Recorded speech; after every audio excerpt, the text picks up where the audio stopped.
विधानसभा में प्रदेश के मंत्री प्रेमचंद अग्रवाल जी के द्वारा जो ये गाली का प्रकरण है, एक वर्ग को गाली देने का प्रकरण है, इस प्रकरण पर माफी मांगने के बजाय भारतीय जनता पार्टी लोगों पर आक्रामक होने का रवैया अपना रही है। अभी अभी भारतीय जनता पार्टी के प्रदेश अध्यक्ष और राज्यसभा के सदस्य महेंद्र भट्ट जी का वक्तव्य सामने आया है और मैं उस वक्तव्य पर कुछ कहूं, पहले उनके वक्तव्य को ही आपको मैं सुना देता हूं। कृपया इस वक्तव्य को सुनिए। मीडिया में जिस प्रकार की टिप्पणियां जिनके द्वारा भी लिखी जा रही हैं, जिनके द्वारा इस प्रकार पोस्ट हो रहे हैं, वो सब के सब दोषी हैं। मैं मुख्यमंत्री से आग्रह भी करूंगा कि देवभूमि के अंदर इस प्रकार के पोस्ट करने वालों को एक विशेष नजर रखनी पड़ेगी और सोशल मीडिया में भी जो क्षेत्रवाद की बात, जातिवाद की बात इस देवभूमि के खड़ा करते हैं, उन पर प्रशासनिक रूप से भी कड़ी कार्रवाई होनी चाहिए।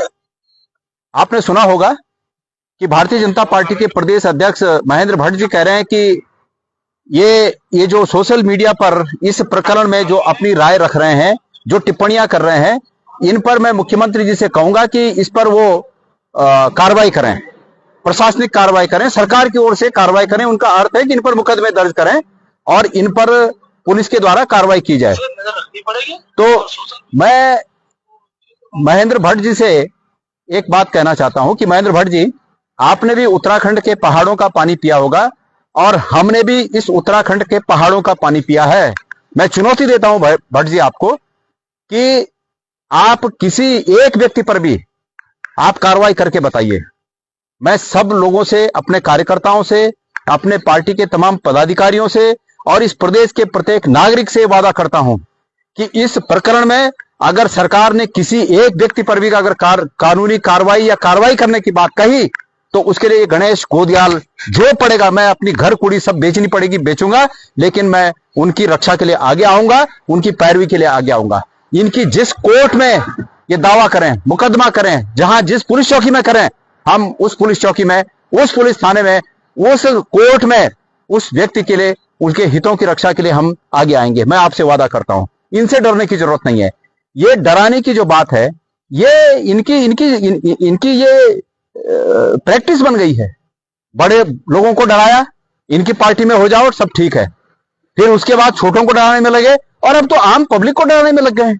कह रहे हैं कि सोशल मीडिया में जो टिप्पणी करेगा उस पर हम कार्रवाई करेंगे। अरे भाई, क्या कार्रवाई करोगे तुम? मैं चुनौती देता हूं भट्ट जी आपको और आपकी सरकार को चुनौती देता हूं। मैं धामी जी को मैं चुनौती देता हूं, एक व्यक्ति पर भी ये कार्रवाई करके बताएं। हम खड़े हैं, हम जिंदे हैं और आपको बता दूं मैं, ये सरकार को बता दूं मैं, हम उस नस्ल के हैं जिन नस्ल के लोगों ने इस देश को अंग्रेजों से आजाद कराया। तो तुमसे कौन डरने वाला है?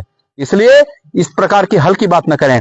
यह प्रकरण जब उठा तो तत्काल हमने उस पर रिएक्शन दिया और रास्ता भी बताया इनको। मैंने कहा कि प्रेमचंद अग्रवाल, स्टार्ट की बात है ये, जिस दिन ये प्रकरण हुआ उसके ठीक आधे घंटे के अंदर, अभी भी मेरे सोशल मीडिया में आप लोग देख सकते हैं, हमने कहा कि प्रेमचंद अग्रवाल जी अगर ये कहें कि भाई मैंने रॉ में आकर मेरे मुंह से कुछ निकल गया, मैं उसके लिए माफी चाहता हूं। सीधी सीधी बात थी, इतनी सी बात थी। अगर इतनी बात कहती तो मैंने उसी दिन कहा कि ये पूरे प्रदेश में एक विकराल रूप धारण नहीं करेगा।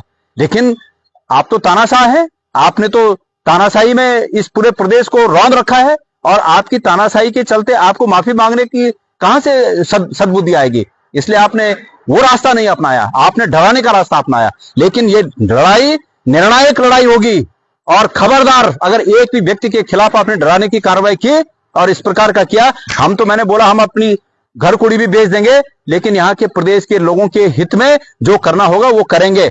आपको चुनौती देता हूं कि आप करके बताइए।